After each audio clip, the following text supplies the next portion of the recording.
Hallelujah, hallelujah. हम सब आनंदित हैं। कितने लोग आज खुश हैं? हम सब खुश हैं। आज गुड फ्राइडे है और हम खुश किस लिए हैं? क्या कोई बता सकता है? हम में से खुश तो सब है, तो रीजन भी होगा ना खुश होने का। यीशु मसीह हमारे लिए मरे, हमारे पापों के लिए मरे, हमारे पापों का दाम उन्होंने चुकाया, हम इसलिए खुश हैं। मैं जब भी परमेश्वर का वचन बांटने खड़ी होती हूँ, परमेश्वर का धन्यवाद देती हूँ कि परमेश्वर मुझे इस योग्य समझते हैं, कि मौका देते हैं कि परमेश्वर के इस वचन को, जो परमेश्वर की आत्मा के द्वारा लिखा हुआ है, और मैं उस वचन को बांट सकूँ। मैं इस योग्य नहीं कि परमेश्वर के वचन को बांटूं, लेकिन परमेश्वर मुझे इस योग्य ठहराते हैं, इसके लिए मैं परमेश्वर का धन्यवाद देती हूँ। इससे पहले कि मैं परमेश्वर के वचन में जाऊं, मैं परमेश्वर की आराधना के लिए एक गीत को गाऊंगी, और जिनको आता है वो मेरे साथ इस गाने को ज्वाइन कर सकते हैं। मेरा दिल बने तेरा सिंहासन,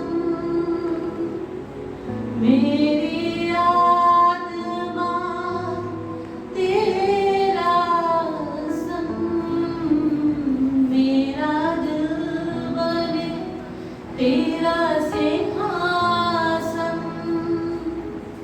मेरी आत्मा तेरा संग, मेरे दिल में हो तू विराजमान, यीशु मेरे तू है बड़ा महान, मेरे दिल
में आते हैं पिता, उसकी जिंदगी संवर जाती है।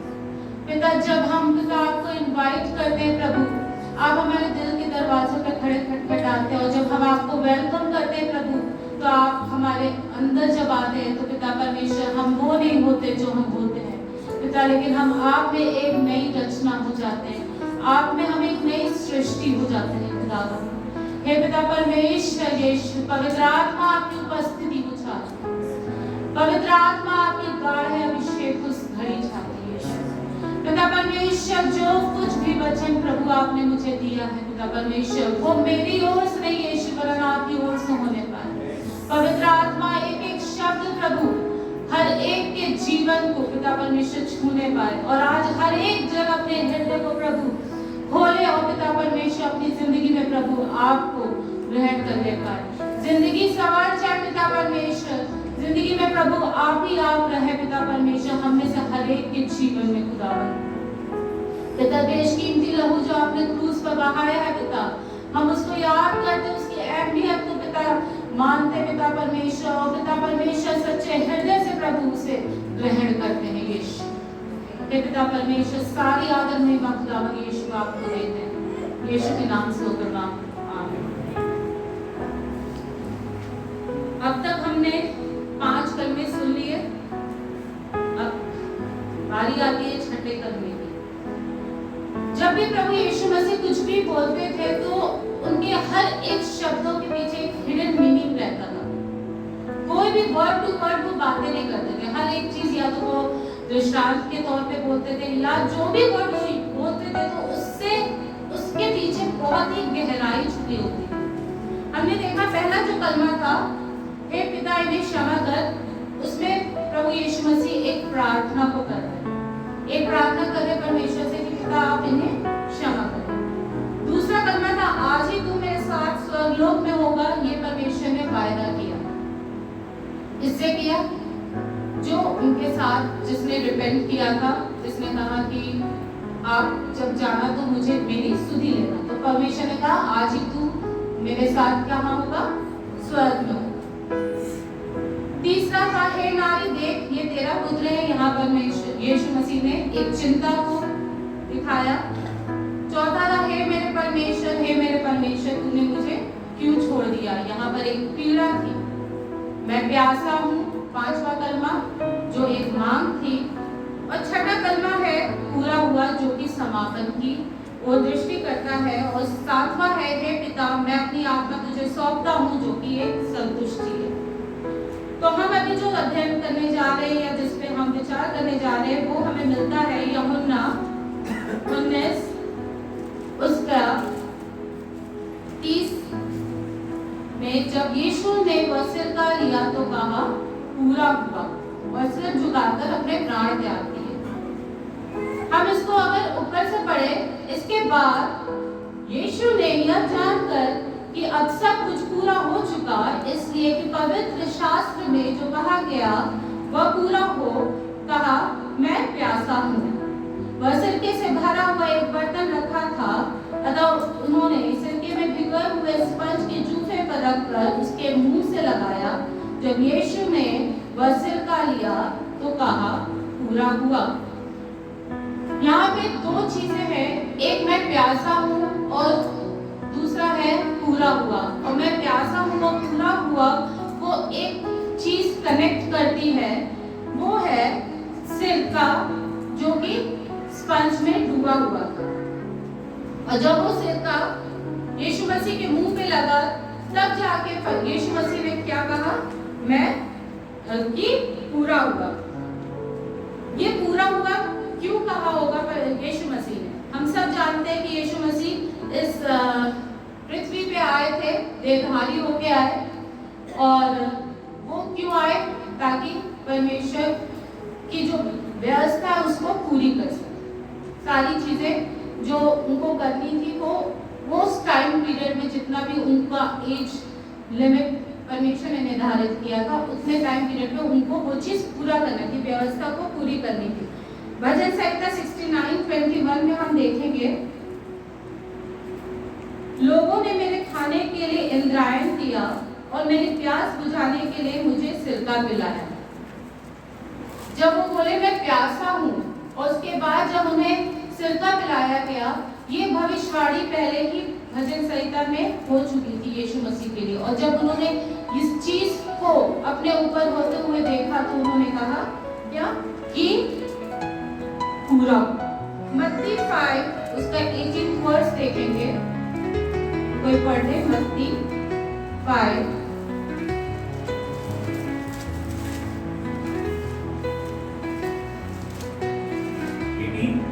18 वर्स। मैं तुमसे सच कहता हूँ, जब तक आसमान और जमीन टल ना जाए, एक नुक्ता या एक शोषा नहीं हुआ। मैं तुमसे सच कहता हूँ कि जब तक आकाश और पृथ्वी टल न जाए, तब तक व्यवस्था से एक मात्रा या एक बिंदु भी बिना पूरा हुए नहीं चलेगा। हम देख सकते हैं कि हर एक चीज पूरी होनी जरूरी थी यीशु मसीह के इस पृथ्वी को छोड़ने से पहले। वो हर एक चीज जो परमेश्वर ने रखी थी, जो चीजें होनी थी, वो सारी चीजें परमेश्वर यीशु मसीह को पूरी करनी थी। और जब ये चीजें सारी पूरी हो तभी हो सकती थी जब उसमें उन्हें प्यास में सिरका पिलाया जाता है। जब उस सिरका को पीते तभी जो इस बात को कहते हैं कि पूरा हुआ। इससे पहले के कर्मों में भी तो बोल सकते थे कि पूरा हो रहा है या पूरा हो चुका, नहीं, क्योंकि ये चीज तब तक बची हुई थी जब तक वो स्पंज का टुकड़ा सिरके में डूब के उनके मुंह तक नहीं आया। यशाया 53 जब हम देखते हैं, 53 में भी तमाम व्यवस्थाओं को पूरा करना था यीशु मसीह को। और हम ये चीज को देखते हैं कि जीसस जो थे, जीसस की जो लाइफ थी वो पूरी की पूरी टीचिंग बेस थी। वो क्योंकि सबसे अच्छे टीचर थे, सबसे अच्छे डॉक्टर थे, और उनकी लाइफ पूरी उनकी जो पूरी लाइफ थी उससे हम सब कुछ सीख सकते हैं। कैसे हमें दया करनी, कैसे हमें अपना लाइफ गुजारनी, कैसे हमें परमेश्वर के अधीन होकर रहना है, ये सारी चीजें जो है हम सीखते हैं। और यीशु मसीह ने परमेश्वर की आज्ञाओं को, हर एक आज्ञाओं को माना एक अच्छे पुत्र के जैसे। और इसीलिए परमेश्वर ने कहा यीशु मसीह के लिए कि ये मेरा प्रिय पुत्र है जिससे मैं प्रसन्न हूं। क्या हम अपने जीवन को देखें, अपने जीवन को टटोलें, क्या हम इस योग्य हैं कि हम ये कह सकें, हम में से कोई भी, चाहे वो मैं हूं, चाहे आप हो, चाहे कोई भी हो, हम में से कोई भी इस बात को कह सकता है कि क्या परमेश्वर हमसे प्रसन्न है? हम इस बात को कह सकते हैं कि परमेश्वर अगर हमें कहे ये मेरा प्रिय पुत्र है, हमें ऐसी कोई भी क्वालिटी है जिससे हम इस बात को दृढ़ता से कह सके कि हम परमेश्वर के प्रिय पुत्र और प्रिय पुत्री हैं। परमेश्वर का सारी बातों को फुलफिल किया जीसस ने। क्या हम उन बातों को जो वचन में लिखा है उस चीजों को हम फुलफिल कर रहे हैं अपनी लाइफ से, जो यीशु मसीह ने हम लोग को आज्ञा दी है? 10 आज्ञाएं दी हैं, उन 10 आज्ञाओं में से कितनी बार हम आज्ञाओं को तोड़ते हैं, कितनी बार हम झूठ बोलते हैं अपने आप को बचाने के लिए, कितनी बार हम चोरी करते हैं, जरूरी नहीं है चोरी कोई सामान ही हो, कितनी बार हम विचारों से भी चोरी करते हैं, कितनी बार कुछ भी करते हैं, व्यभिचार करते हैं, कितने लोग अपने माता पिता का आदर नहीं करते। पादी साहब ने कल बताया था कि हम कहते हैं कि हम मूर्ति पूजक नहीं है, लेकिन हम मूर्ति पूजा करते हैं। इस वे में करते हैं, हम ज्यादा से ज्यादा समय जिस चीज को भी देते हैं वो हमारे लिए मूर्ति पूजा के बराबर है। तो अगर हम 10 हुक्म भी मानते हैं पूरा, तो हम इस बात को कह सकते हैं कि हम परमेश्वर के प्रिय पुत्र या पुत्री है। हम में से कोई भी ऐसा नहीं है जो 10 हुक्म में से पूरा पूरा मानता हो या कोई हुक्म हम तोड़ते ना हो। अगर हम परमेश्वर के प्रिय पुत्र और पुत्री हैं तो हम इस बात को कैसे जान सकते हैं? इस बात को हम जानेंगे भजन संहिता 41 उसका 11th वर्स देखेंगे।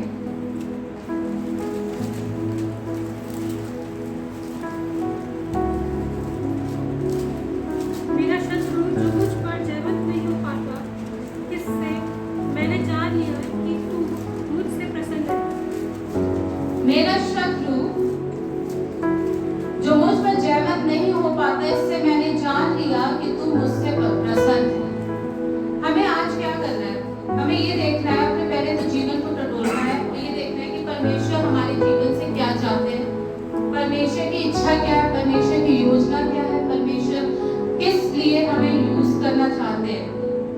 परमेश्वर ने हर एक जन को तोड़ा दिया है, हमें उस तोड़े को ढूंढने की जरूरत है, उस तोड़े को यूज करने की जरूरत है।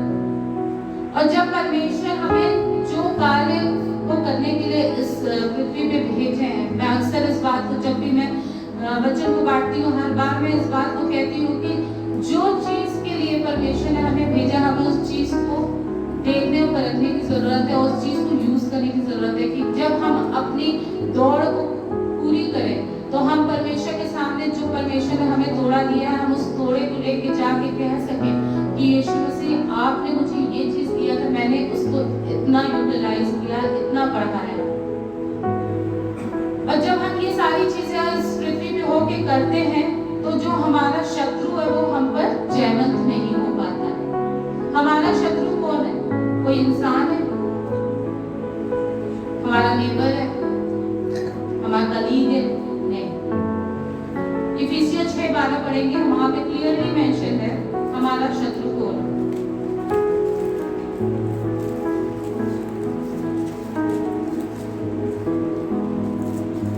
क्योंकि हमें खून और गोश्त से कुश्ती नहीं करना है, बल्कि हुकूमत वालों और इख्तियार वालों और इस दुनिया की तारीकी के हाकिमों और शरारत की उन रूहानी फौजों से जो आसमानी मुकामों में है। क्योंकि हमारा बलयुद्ध लघु और मांस से नहीं, परंतु प्रधानों से और अधिकारियों से और इस संसार के अंधकार के हाकिमों से है और उस दुष्टता की आत्मिक सेनाओं से है जो आकाश में। यानी हमारा युद्ध और हमारा शत्रु कौन है? शैतान, जो हमें परमेश्वर की व्यवस्था को पूरी करने से रोकता है, जो हमें परमेश्वर के वचन में समय बिताने से रोकता है, जो हमें परमेश्वर के अधीन होने से रोकता है। हमें इन सारी चीजों से फिर क्या करना है? बाहर निकलना है। चर्च आते हैं, मैंने देखा है 1 घंटे से 1 मिनट ज्यादा होता है तो क्या होता है? अंदर खलबली मचने लगती है। फैक्ट है, कड़वा है बट सच है। हम क्या करते हैं? अपने आप को लिमिटेड करके आते हैं परमेश्वर के आगे। हम अपने आप को लिमिटेड करते हैं। अगर हम थिएटर में जाते हैं, मूवी देखने जाएंगे तो हम पैसा देके जाएंगे। 3 घंटे 4 घंटे की मूवी हो जाए, हम आराम से बैठेंगे। यहाँ पे फ्री ऑफ कॉस्ट हम आते हैं परमेश्वर के मंदिर में और परमेश्वर भरपूरी से हमें आशीषित करते हैं, बिना किसी पैसे के, बिना किसी चीज के। बस वो हमसे क्या चाहते हैं? धन्यवाद का बलिदान और आराधना और एक सच्चा है।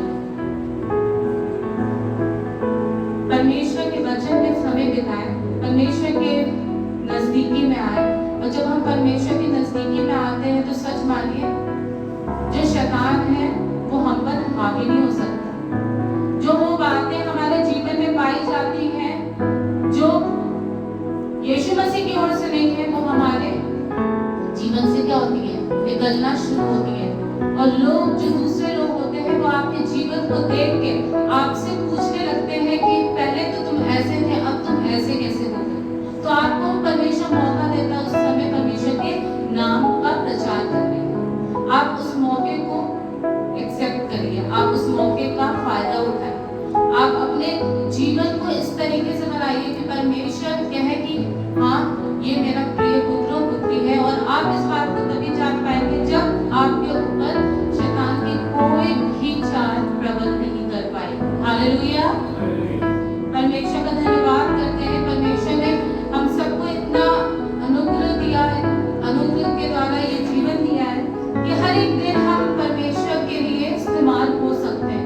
हम हर एक दिन अपने आप को जांच सकते हैं, परख सकते हैं। और जिस दिन हम परमेश्वर में सोए तो उस दिन हम ये कह सके, हम भी ये कह सके कि पूरा हुआ, हमने अपनी दौड़ को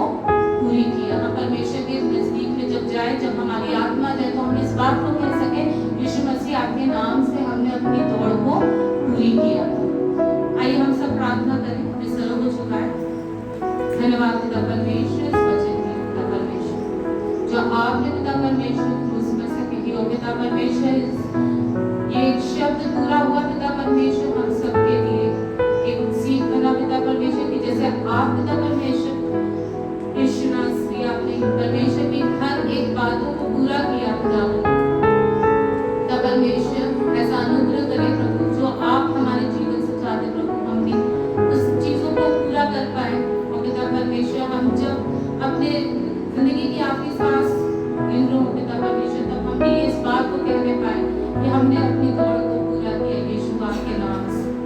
हे पिता परमेश्वर, हमेशा हर एक जन को आप आशीष देते हैं। सारी आदर महिमा खुदावंद यीशु आपको देते हैं। यीशु के नाम से आमीन। Hey guys, thanks for watching this video. We hope that you like this video. If you like this video, give it like. Share this video to your beloved ones, colleagues and families, and comment us your favorite part in this video. Even follow us on Instagram, Facebook, and subscribe to our YouTube channel.